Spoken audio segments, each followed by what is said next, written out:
Welcome to the WebMD Health Discovered podcast. I'm Dr. Neha Pathak. In honor of Breast Cancer Awareness Month, today we're going to look at breast cancer through the eyes of a survivor. There are so many misconceptions about what people experience in the lead up, during, after a breast cancer diagnosis. Those misconceptions exist, I think, for health professionals as much as those who love and care for breast cancer survivors. So I think it's so important that we listen to firsthand experiences and explore how a breast cancer diagnosis affects a survivor in her own words. And I hope we learn something in particular about what young women go through during a breast cancer diagnosis. So to help us, I'd like to introduce our guest. Bosi is a singer-songwriter, a 2-time breast cancer survivor, and the founder of House of Bosi, a platform she launched out of her home to support the arts through residency programs. As an artist, she has partnered with the United Nations to executive produce, co-write, and perform on an original anthem for their Global Mental Health Day campaign. She released an EP in 2022 titled Run with Lions, inspired by her battles with cancer. And she's currently working on a full-length album scheduled for release next year. Welcome to the WebMD Health Discovered podcast. I'd love to talk through that aha moment that you had that changed what it means to be a breast cancer survivor in your mind. I would say that cancer was my aha moment. So much changed for me with that diagnosis. I was 32 the first time I was diagnosed. I'm a 2-time survivor, and I have no breast cancer in my family, no cancer really at all. I mean, a little here and there, but nothing really to speak of. So this came out of left field for me, and I had just gotten married. Everything was sort of looking up. One of those moments where you sort of expect the most beautiful things of life, and then suddenly this curveball happened. And so that really was the aha moment for me, because it was the first time in my life where I had a real acute sense of my mortality that shifted my perspective in ways that were pretty profound. 32 is so young. It's before we recommend generally screening women for breast cancer. So tell me about that experience. How did you come to even be diagnosed at that age? It was very close to Christmas. It was in December, and my husband and I were laying on the couch watching a movie, and he kind of grazed my side. And then I felt his hand go back up to my breast, and he said, "You have a lump here." And so I felt it. I went into the bathroom. I could actually see it if I moved kind of a certain way. It was very close to the skin. At the moment, I knew enough to understand that I needed to make an appointment right away with my doctor, and I did. So I made an appointment with my doctor, who sent me immediately for a mammogram. I think that was my first mammogram ever. I remember very clearly the radiologist sort of looking at me with fear in her eyes, because they were concerned that it was potentially in both breasts. And then, of course, pretty soon I was going in for a biopsy. I was scheduled to be in Italy for Christmas. My husband's Italian. We canceled our trip and went through all of the steps, and ended up still going to Italy, luckily. But I received the diagnosis while I was in Italy. So when you went to the doctor's appointment and when you went for your first mammo, because you had already seen some of these findings, were you bringing some support with you, or were you there on your own? I went to the mammogram myself, but every single doctor's appointment that I have had for the following 7 years after that point, my husband was with me. Every single appointment. And I'm talking, for the last 5 years, I was going through hormone treatment, AI inhibitors. So that means every month I have to go to the doctor for a shot.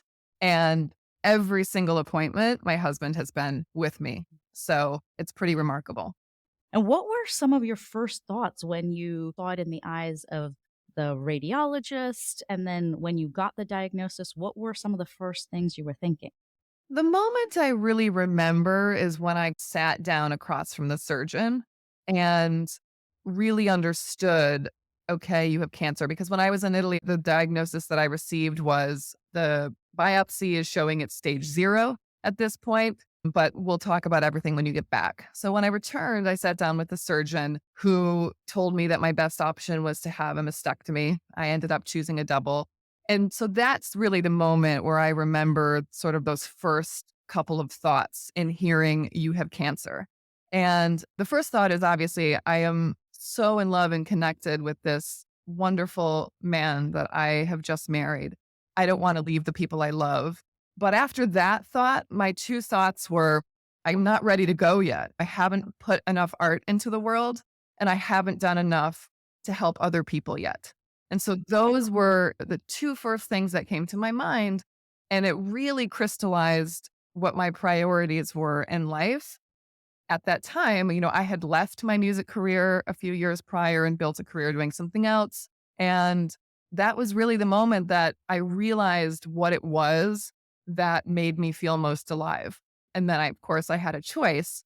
Do I want to listen to that voice or ignore it? And so it sounds like there was a lot of thought about your professional life or what you wanted to put out into the world. For an artist, creation of art is so connected to soul that it was so much more than my profession, right? This was the expression of my humanity, my voice, what I had to say in the world, and the way that I felt I could use every gift that was given to me as a human being. The choice to honor that in the face of fear of what it means to be an artist as a career, that was a very big inward decision. Think that your point about art is so well taken. It's sort of how you personally are going to express yourself in the world after you've had this life-changing experience. And then starting House of Bosi. Can you tell us a little bit about that and what that platform has meant to you? With House of Bossy, that was really that part of me in that moment where I said, I haven't done enough to help others yet. Really believe that in order to thrive as a society, we have to empower the arts. Arts promote democracy, the arts promote self expression, acceptance, human rights. And artists are usually the ones, or often the ones, pushing culture forward. I think we often think about starting a foundation or being a patron of the arts as requiring millions of dollars, right? We have to make it first before we can do good in the world. And we realized that we could start with what we have. The resource that we have is a beautiful space and a beautiful setting. And we have a guest house where we do artist residency programs. We do live performance series. We have staged a play in the garden. We do workshops. We do a lot of brunches, dinners, art share nights where we gather artists to share something new that they're working on. And so really everything we do is meant to connect artists with creative space, resources, and community. Were there other sort of things that you were thinking about that maybe your doctor or your health professionals weren't really helping you think through? There was certainly an element of family planning that got complicated here. My husband and I were not actively trying for a family, but we had pulled all the plugs, right? So I went off birth control. We sort of thought, oh, if it happens, it happens. And suddenly it became a much more complicated conversation. We decided to freeze our embryos. And this was not really something that was discussed by the medical team. This was, other breast cancer survivors. Luckily I had a friend at the time who had just been through this, who kind of was giving me some advice in that regard. And so we ended up freezing embryos just as a safety net. And thank God we did, because 2 years later, I had a small recurrence in the scar. And so now that I've been through chemo, radiation, hormone treatment, I'm very glad we have those as an option should we want to start a family. It sounds to me, and the diagnosis and the aha just shifted the timeline for the priority, where it's not something that has to be a dream in the future. It really crystallized something for you in the present. The beautiful gift that cancer gave me was everything kind of pales in comparison to the fear of dying unfulfilled. That fear, I realized, trumped all others. And so it gave me the courage I needed to say, I don't know how much time I have on this planet, but I can control what I choose to do with the time that I have. That is within my control. And so I realized that we often go through life, many of us, without ever having to think about our mortality until it hits us in the face, right? And once it does, we realize that actually nobody knows how long we have. But now that we're awake to it, it's such an incredible gift because it really forces us to be more impatient about how we want to live our life. That's just so beautifully said. It just makes me think on the conversations I have in the exam room with my patients. Because we always talk in the office about prognosis and, this is what we expect and this is what we think. And so, how were those discussions happening in real time? And how was that impacting your sense of mortality and what you feel like you needed to do? Those are such hard conversations. I mean, to anybody who's listening, who's a patient, I would go to the doctor and I would come out of those doctors, and I have wonderful doctors, right? This is nothing on them. This is just the experience that is often had. I would come out of those doctor's appointments in a hole that I would then have to kind of build my way out of over the next couple of weeks. And then I'd go back to the doctor, right? And it would take me back down to this place of fear and stress. And that's understandable. Those doctor's appointments are giving you a lot of information that is very, very frightening. But, in a way, I was lucky because both times for me, it was very early stage. So there was a lot of positivity injected in the conversations with the doctors, but there was also a lot of fear and quite a somber tone that they always took too because I was so young. And so there was always sort of this injected, like, oh, you're so young, we're worried about your future. I really felt that hanging over my head each time. And I talked to a lot of women going through diagnosis. And one of the things I always try to remind them is it's important to listen to your doctor, but your doctor is not God. They don't have all of the answers. They can give you the diagnosis, but there are people who beat the odds every day. And so you have to give weight to the diagnosis and listen to it with very attentive ears.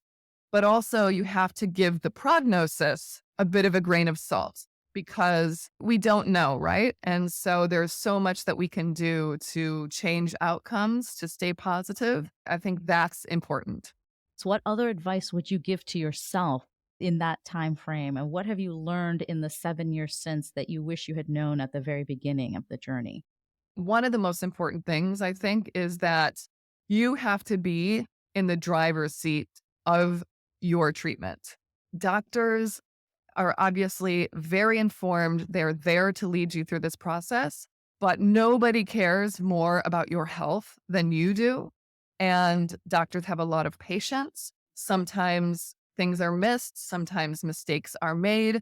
As an example, when I was first diagnosed, I chose to have a double mastectomy. And that was the extent of my treatment the first time.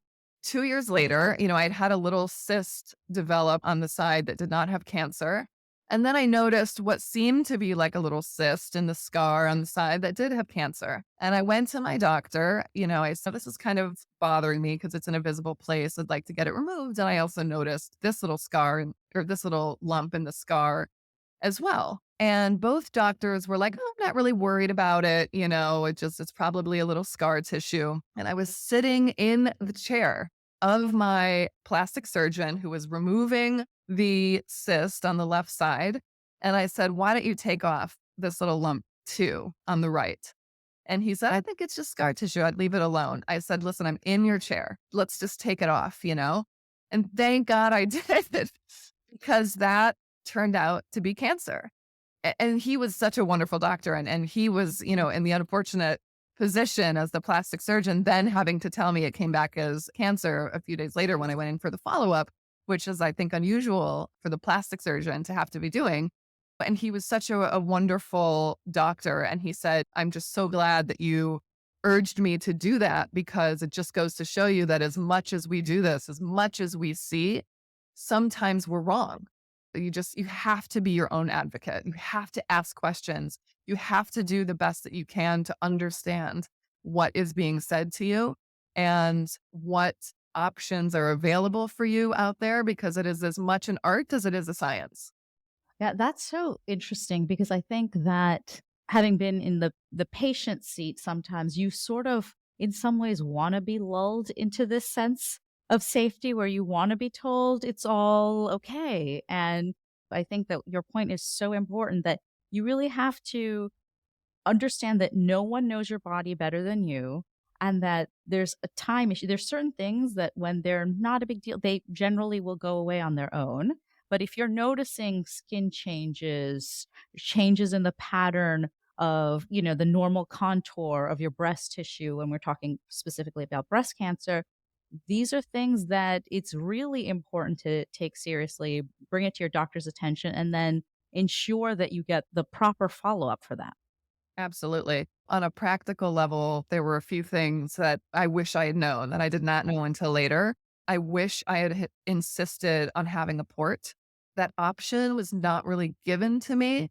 They wanted to deliver chemo through my veins. And I just sort of said, okay, you know, later found out I could have had a port. You can also have a port under the arm so that you don't end up with a scar on your chest. And the result of having chemo through my veins is that my veins are now hard and blood draws, IVs, those used to be so routine, effortless, no stress. And now it is always such a difficult for the rest of my life, right? Every time I need to go for a blood draw or an IV, which is frequent in the life of a cancer survivor, it's just always a thing, right? And that could have been avoided. And the other thing I would say is I discovered later that when you go in for radiation, they give you radiation tattoos to be able to line up the machine. They know where they need to go. And they're just these little black dots. I have 5 of them, but I've learned that they have invisible ink that they can do this with. And it's not a huge deal at the end of the day. It's not like I look at myself and am upset by the fact that I have these black dots on my body, but I have very fair skin, no freckles in these areas. So when I'm on the beach, I notice them. And it's just these little reminders on top of everything else of what I've been through that just could have been avoided, right? There are these little things that are, I think doctors don't necessarily pay enough attention to the permanent cosmetic changes or, even the impermanent ones, the losing of the hair. I discovered through another breast cancer patient that there are things called cold caps that you can do during chemo that can prevent a lot of the hair loss associated with chemo. Not an option given to me by doctors, that came through patients. And so these things, while they seem trivial, are not. In that time that I was going through cancer, I was moving from New York to Los Angeles, starting a business, meeting a ton of new people, and I didn't lose all my hair. I didn't ever have to wear a wig. And so I didn't immediately have to explain to people when I met them that I was going through cancer. It wasn't the first conversation I had to have. When I looked at myself in the mirror every morning, I didn't see a person that was obviously sick. And those are really important things. They're not trivial. And so I wish that more attention was paid to this in the medical establishment beyond just the treatment of the disease itself, but it's like, how do we keep this person as intact as possible during this process so that when they come out, it's an easier or smoother recovery? There's a bigger discussion now around what does survivorship look like, but what were some of the other sort of issues that you wish doctors had been helping you work through or talk through? Obviously, I had a hormone driven breast cancer. And so there's treatment for that, which is wonderful. And one of the options is AI inhibitor with a shot, which basically stops your body from producing estrogen. And I remember my doctors would say it's the more aggressive approach. And, you have tamoxifen as an option, but, you're so young, you've been through this before. We're kind of inclined towards maybe taking the more aggressive route, but it's your choice. And when they kind of went through the things that come with going this route, I remember one of them was vaginal dryness.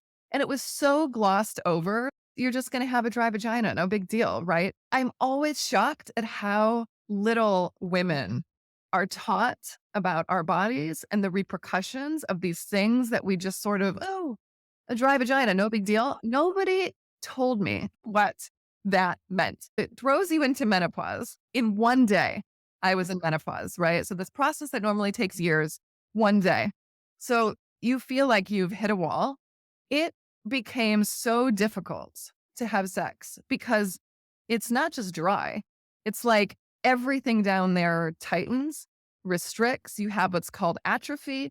And so intercourse becomes painful, if not impossible. And then you're navigating these really personal things that you feel like, is this normal? And you're having to talk to other women about it. And it all just came as such a shock to me. And I don't think anybody adequately prepared me for what that meant. And the good news is you do adjust. Like after the first few weeks on hormone treatment, my body adjusted mentally. I adjusted, I did experience hot flashes, but they were manageable for me. There were some changes, but it was manageable, right? I would do it all again if I needed to. But the intercourse and the intimacy that one has with your partner, that was the hardest part for me. And it came as the biggest surprise. I think that clearly you want to treat the cancer. You want to deal with the sort of the biggest problem, but there's also the fact that you're a human being that has other components and other things that are very important in your life, like any other human.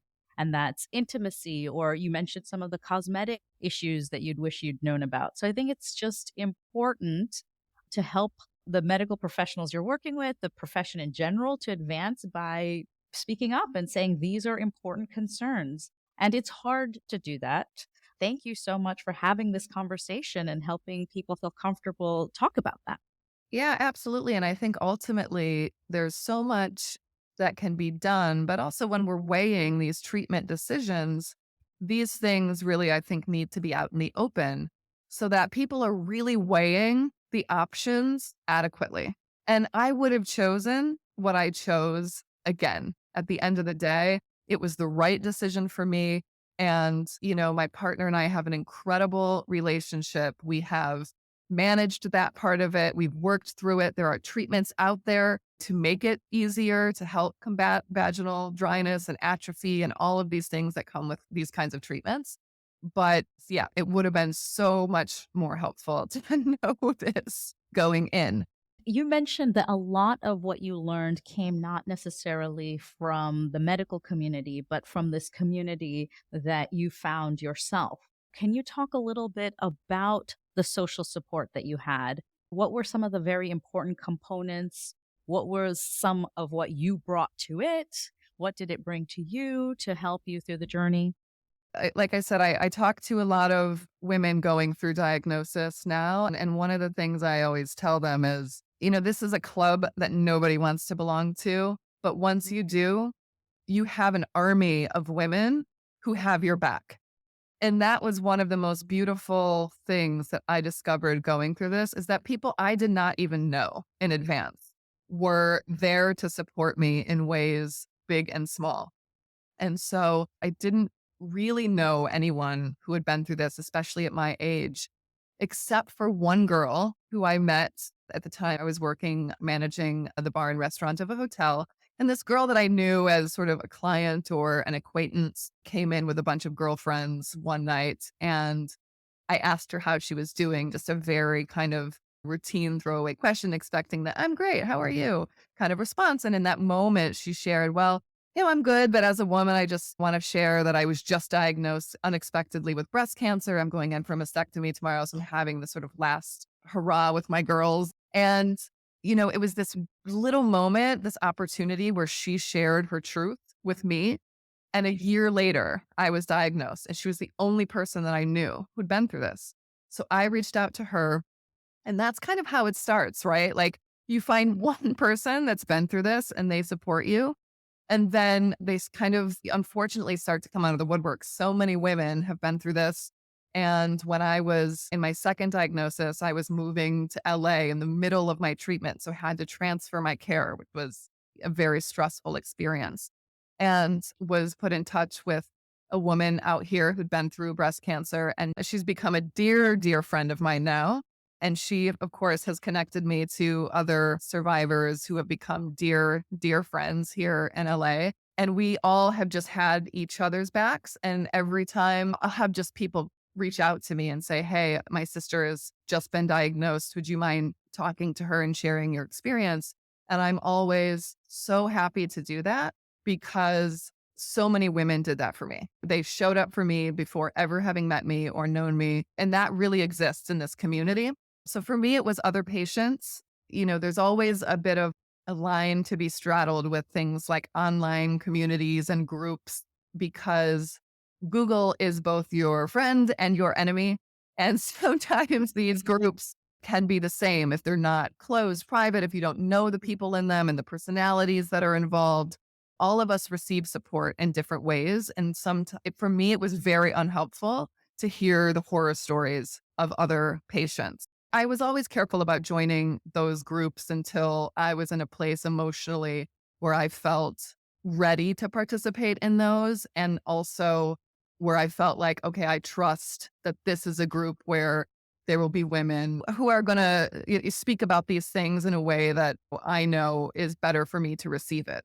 I think that's an important message about information for all of us, that you have to sort of do a gut check on how it's making you feel. Is it empowering you to take next steps, or is it making it more difficult for you to do the things you need to do? So I think that's such an important point. One of the things also that I learned kind of the hard way going through this twice and that I wish I'd known sooner is there's a lot of fear around all of these treatments. And I often found that the actual experience of going through them, while not easy, was not as difficult as I'd imagined it to be. And I hope that if you are going through this, that, the approach that I started to take was, I'm going to try that, right? This feels like the option for me. This feels like the chemo regimen. That sounds right. I've gotten a few opinions. This is the one that feels right. This is the hormone treatment that feels right. I'm going to try it and I'm going to pay attention to my body. And especially when it comes to the hormone treatment, if it's something that I feel is just interrupting my quality of life too much, I always have the option to change it. But I'm not going to make a fear-based decision and not try it because I'm afraid of the possible side effects. I can try it and then see how I do. And I always then have the option to discuss with my doctor if there are other choices that can be made. There's so much that can potentially happen. And it's just sort of what is going to happen? What's that sweet spot for you? And are you going to be able to manage those symptoms given the risk, given the benefits? I have a question also just about others in your life that may not have been going through the experience or not have personally experienced breast cancer or any type of cancer. What did you find to be helpful from them? Or what did you find that maybe would be a lesson for those that want to be an ally and to help and to be a support, but might be making some decisions that may be improved by your advice? Well, I have the two sides of that coin, the what not to do and the what to do, right? Sometimes we learn the most by the what not to do as we do from this is a great way to show up for people. And this can be really personal. So how people need to receive support is individual, right? So always take this with a grain of salt. But I found it very unhelpful when people would kind of make light of the situation by saying, like when I was going into the double mastectomy, right? Oh, don't worry, people get boob jobs all the time. This is what people think. It is so different from getting breast augmentation. It is not the same thing. Your entire breast is removed from the muscle to the skin, and in place is an implant, right? You lose feeling there. There's a loss of a part of your body, which is an emotional process to go through. Your femininity, your sexuality. I mean, there's just so much, right? So those things are not helpful. I often also find that people, the minute you mention the word cancer, it injects a fear response in nearly everyone, right? Everybody is afraid of cancer. Everybody knows someone who's had cancer or passed from cancer. So it's one of those things that instills fear in the surrounding community. If you are that person who is the support system, you have to be very careful to check your own fear because that patient is dealing with enough. Believe me, they have all the fear in the world that they need. And so little loaded questions sometimes We pick up on it. Our antenna is so strong in that moment. We're so hypersensitive, vulnerable. So things like, what stage is it? All of these kinds of things where you're inquiring out of your own fear to make an assessment about how you see their prognosis going. That is a selfish question. So the best way, I think, is to simply say, what's going on? Do you want to share the experience with me? I'm here to listen. Talk to me about what you're going through if you want to. If not, please let me know. I won't be offended. We can talk about all the other beautiful things in your life, right? Ask them how they want you to be a part of the communication process. Ask them how they want you in the conversation to show up. I find often people will say, "Oh, how can I support you?" And it's hard for people to ask for help. Those are the moments where I think it's better to just show up or to offer the ways in which you can support.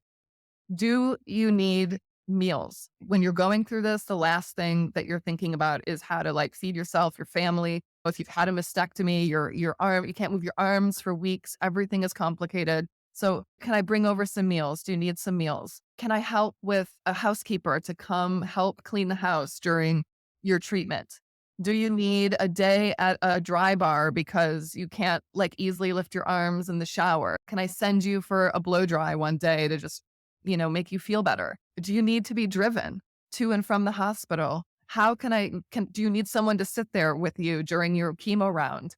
So these are all things that you can offer, and it makes it so much easier for someone to say, yes, actually, that would be incredible. Could you please do this? This is so helpful. You've already given us so much information that is actionable. And I really just want to thank you so much for your time and for sharing what your experience was like. Do you have any actionable items, just one or two things that someone who is a survivor or who is on the journey to survivorship, what they can do to learn from your experience?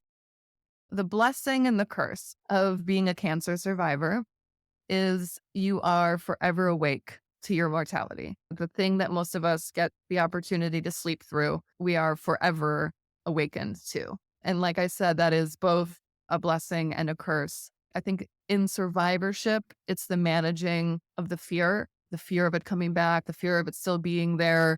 I find, at least for me, that's been one of the most difficult things about being a cancer survivor. And I actually recently, just 3 weeks ago, finished my 5 years of hormone treatment. And it's hard when you stop treatment.